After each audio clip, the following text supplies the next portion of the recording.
नमस्ते आप सभी का स्वागत है हमारे चैनल जीत की पाठशाला पर। आज हम डिस्कस करेंगे 2.19 क्विट इंडिया मूवमेंट अगस्त 1942। तो चलिए शुरू करते हैं।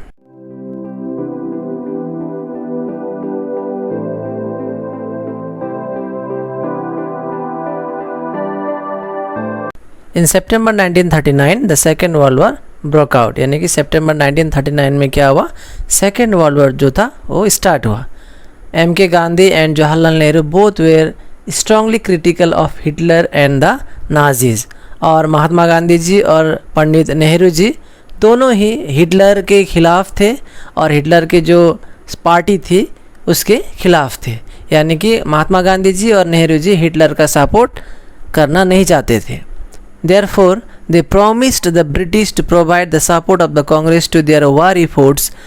In return, they asked to grant India complete independence. जैसे अभी हमें पता चला कि महात्मा गांधी जी हिटलर के खिलाफ थे और नाजीज के खिलाफ थे, तो महात्मा गांधी जी ने और पंडित नेहरू जी ने ब्रिटिश को एक ऑफ़र दिया। और वो ऑफ़र क्या था कि कांग्रेस ब्रिटिश को हेल्प करेगी, लेकिन उसके बदले में इंडिया को क्या चाहिए, कंप्लीट इंडिपेंडेंस, यानी कि पूरी तरह से भारत को स्वतंत्र देश घोषित करना पड़ेगा। The offer was not accepted by the British government, लेकिन ब्रिटिश को ये मंजूर नहीं था, यानी कि ब्रिटिश भारत को इंडिपेंडेंस घोषित करना नहीं चाहता था। As a mark of protest the Congress ministers resigned in October 1939। जब ब्रिटिश ने महात्मा गांधी जी का ऑफर स्वीकार नहीं किया तो कांग्रेस के जितने भी मिनिस्टर्स थे, जितने भी कांग्रेस के मंत्रिमंडल के लोग थे, उन्होंने क्या कर दिया, पदत्याग कर दिया। यानी कि जो गवर्नमेंट में लोग थे, मिनिस्टर्स थे, उन लोगों ने गवर्नमेंट से इस्तीफ़ा दे दिया।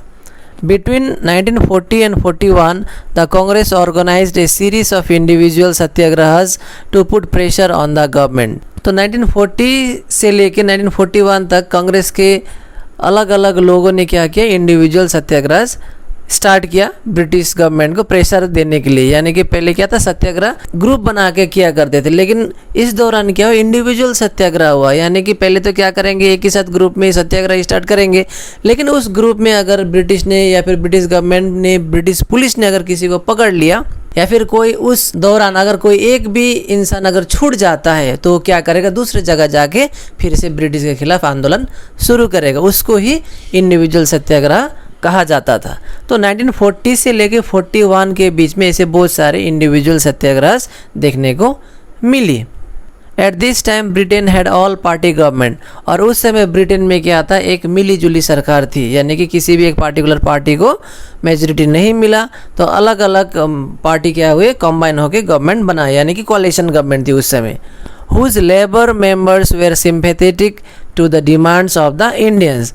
और उस ऑल पार्टी गवर्नमेंट में जो एक पार्टी था जिसका नाम था लेबर पार्टी, तो लेबर पार्टी के मेंबर इंडिया के समर्थक थे, यानी कि इंडिया ने जो डिमांड किया था कंप्लीट इंडिपेंडेंस, उसका वो लोग साथ दे रहे थे, उसको सपोर्ट कर रहे थे। But the prime minister Winston Churchill was conservative enough to liquidate Britain's empire. लेकिन वहाँ के प्राइम मिनिस्टर उस समय के विंस्टन चर्चिल लेबर मेंबर्स जो सपोर्ट कर रहे थे इंडिया का, उसके विरोध में थे। विंस्टन चर्चिल अपना जो किंगडम था, यानी कि ब्रिटिश एम्पायर जो था, ब्रिटिश का जो राज्य था, उसको कमाना वो नहीं चाहते थे। In 1942, Churchill was pressurized to send one of his ministers। लेकिन फिर भी 1942 में क्या हुआ, अगर मैक्सिमम लोग हाँ इंडिया का जो डिमांड है उसको फुलफिल कर देना चाहिए, अगर बार बार प्राइम मिनिस्टर को कहेंगे तो प्राइम मिनिस्टर को क्या करना पड़ा, उस समय झुकना पड़ा। तो उन्होंने विंस्टन चर्चिल ने क्या किया, उनके एक मिनिस्टर्स सर स्टैफोर्ड क्रिप्स को इंडिया उन्होंने भेजा बातचीत करने के लिए। Sir Stafford Cripps to negotiate with Indian political parties seeking their support in the war that Britain was waging in Europe. Sir Stafford Cripps India आने का मेन मकसद था कि वो आके इंडिया में जितने भी पॉलिटिकल पार्टीज थे उनसे बातचीत करके इंडियन लोगों का सपोर्ट पाना। किस चीज़ में, वार में। ब्रिटेन चाहता था कि इंडियन लोग ब्रिटेन को हेल्प करें, किस चीज़ में, जर्मनी के खिलाफ वार करने में। A draft declaration of the British government was offered to India, which included the establishment of a dominion, the establishment of a constituent assembly, and the rights of provinces to make separate constitutions। तो Stafford Cripps जब India आए तो उन्होंने India से support मांगा, बदले में उन्होंने भी कहा कि ब्रिटिश गवर्नमेंट कुछ ऑफर इंडिया को देना चाहती है, जैसे कि उन्होंने कहा कि डोमिनियन दिया जाएगा, यानी कि इंडियन लोगों को खुद रूल करने का मौका भी मिलेगा। साथ ही उन्होंने कहा कि एक कॉन्स्टिट्यूएंट असेंबली बना दिया जाएगा जो क्या करेगा, इंडिया में जितने भी राज्य थे उस समय उनके लिए एक सेपरेट कॉन्स्टिट्यूशन बनाने के लिए वो लोग देंगे। लेकिन ये सब कुछ मिलेगा कब, अगर इंडिया ब्रिटेन को सपोर्ट करती है वार में, और अगर ब्रिटेन वार जीत जाती है तभी ये सारा चीज़ इंडिया को मिलेगा, ऐसा सर स्टैफोर्ड क्रिप्स ने कहा।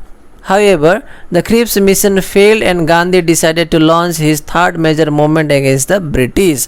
लेकिन क्रिप्स मिशन जो था, यानी कि स्टैफोर्ड क्रिप्स इंडिया आना बेकार रहा, क्योंकि जो मिशन वो लेके आए थे उसमें वो सक्सेस नहीं हो पाए। इसलिए महात्मा गांधी जी ने उनका जो थर्ड सबसे बड़ा मूवमेंट था, तो इसलिए महात्मा गांधी जी को मजबूर होके थर्ड मूवमेंट स्टार्ट करना पड़ा। Other factors which led to the Quit India movement was the fear of Japan attacking India। और अन्य भी बहुत सारे रीजन थे जिसके चलते क्विट इंडिया मूवमेंट को लॉन्च करना पड़ा। पहला तो था स्टैफोर्ड क्रिप्स ऑफ़र तो लेके आए, लेकिन वो ऑफ़र इंडियन लोगों को पसंद नहीं आया, जिसके चलते क्या हुआ, इंडियन लोगों ने डिसाइड किया कि वो क्विट इंडिया मूवमेंट को लॉन्च करेंगे। साथ ही अन्य भी कुछ फैक्टर्स थे जिसके चलते क्विट इंडिया मूवमेंट इंडिया को लॉन्च करना पड़ा, जैसे कि यहाँ पे बोला गया है the fear of Japan attacking India. अब ऐसा लग रहा था कि मतलब ये जो ब्रिटेन है अब इंडिया को कंट्रोल नहीं कर सकती है, या फिर ऐसा कह सकते हैं कि ब्रिटेन जो था उस समय इतना वीक हो चुका था कि अब इंडियन लोगों को ऐसा लगना स्टार्ट हो चुका था कि अब इंडिया को इंग्लिश अब दूसरे किसी फॉरेन इन्वेशन से नहीं बचा सकती है। तो उस समय जापान जो था थोड़ा स्ट्रांग हो रहा था और जापान जो था इंडिया आने की कगार पर था। Other factors which led to the Quit India movement was the fear of Japan attacking India। अन्य कुछ फैक्टर्स थे जिसके चलते क्विट इंडिया मूवमेंट को लॉन्च करना पड़ा, जैसे कि डर था कहीं जापान इंडिया को अटैक ना करे। ये सारा चीज़ को लेके इंडिया के पॉलिटिकल लीडर्स ने डिसीजन ले लिया कि अब क्विट इंडिया मूवमेंट को लॉन्च करना पड़ेगा। Other factors which led to the Quit India movement was fear of Japan attacking India। अन्य फैक्टर्स जिसके चलते क्विट इंडिया मूवमेंट को लॉन्च किया गया उसमें से था एक डर। Other factors which led to the Quit India movement was the fear of Japan attacking India। तो अन्य कुछ फैक्टर्स थे जिसके चलते क्विट इंडिया मूवमेंट को लॉन्च करना पड़ा, जैसे कि Other factors which led to the Quit India movement was the fear of Japan attacking India।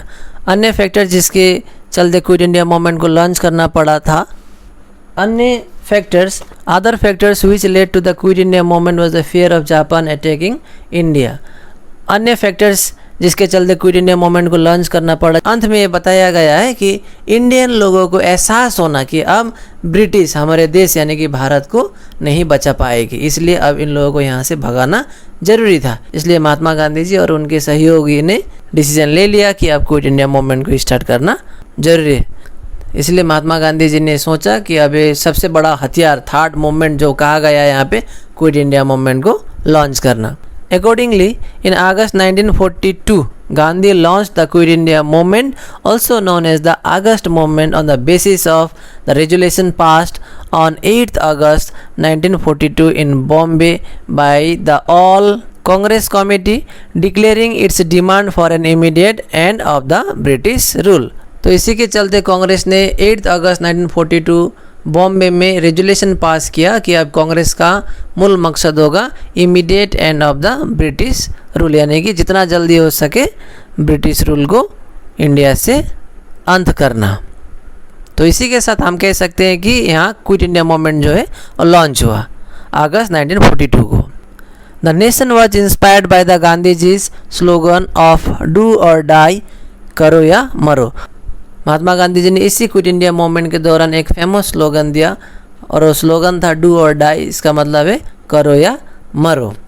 अक्सर HSLC एग्ज़ाम में एक क्वेश्चन पूछा जाता है कि कौन से मूवमेंट के दौरान महात्मा गांधी जी ने डू और डाई का स्लोगन या फिर करो या मरो का स्लोगन दिया था। तो आपको याद रखना ये था quit India movement. Quit India movement को अगस्त मूवमेंट भी कहा जाता है।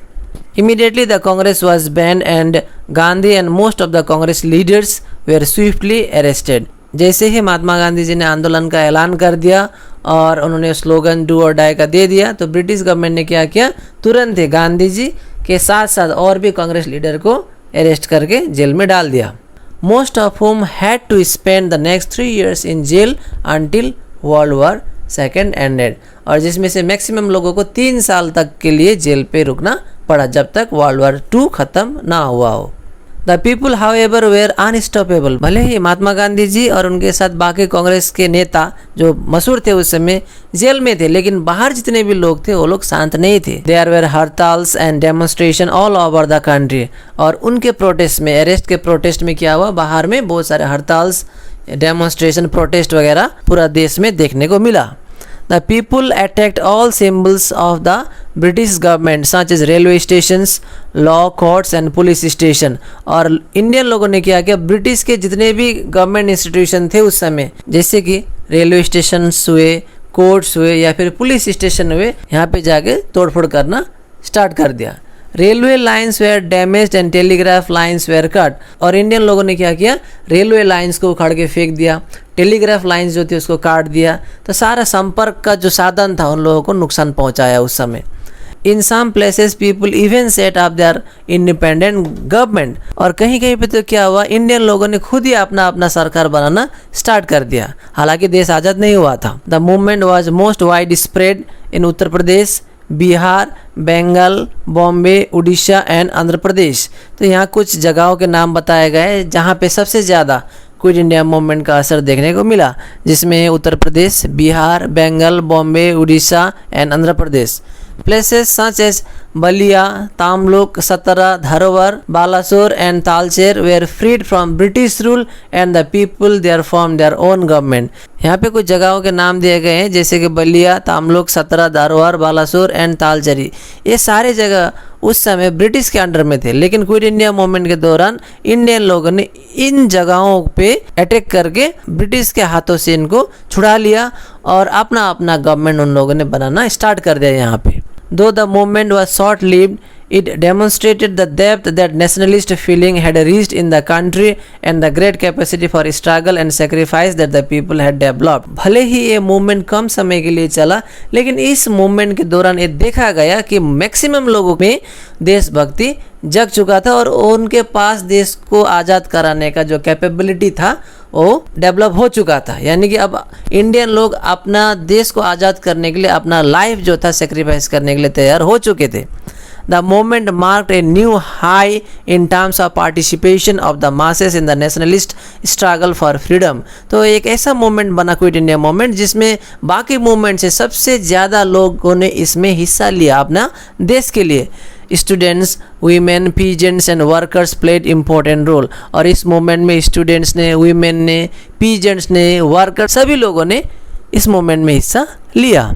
This historic movement placed the demand for independence in the immediate agenda of the national movement। और इस मूवमेंट के बाद क्या हुआ, अभी सभी लोगों को क्या चाहिए, एक एजेंडा बन गया कि अभी हमको क्या चाहिए, immediate end of the British rule, और जितना जल्दी हो सके ब्रिटिश को यहाँ से भगा के अपना देश को आज़ाद करना। After quit India there could be no retreat.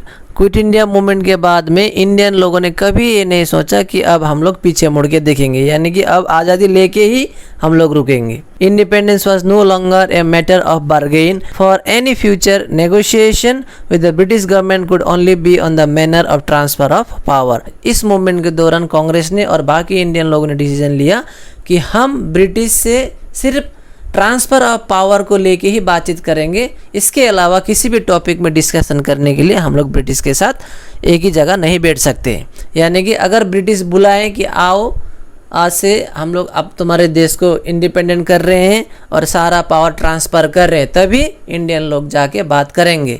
अगर कोई दूसरा मुद्दा होगा तो इंडियन लोग जाने के लिए तैयार नहीं थे, यानी कि इंडियन लोग कोई भी डिस्कशन करने के लिए तैयार नहीं थे एक्सेप्ट ट्रांसफ़र ऑफ पावर। तो मैं आशा करता हूँ आपने ये जो क्विट इंडिया मूवमेंट है आपने समझा होगा। आज के लिए इतना ही। Thank you very much for watching our video.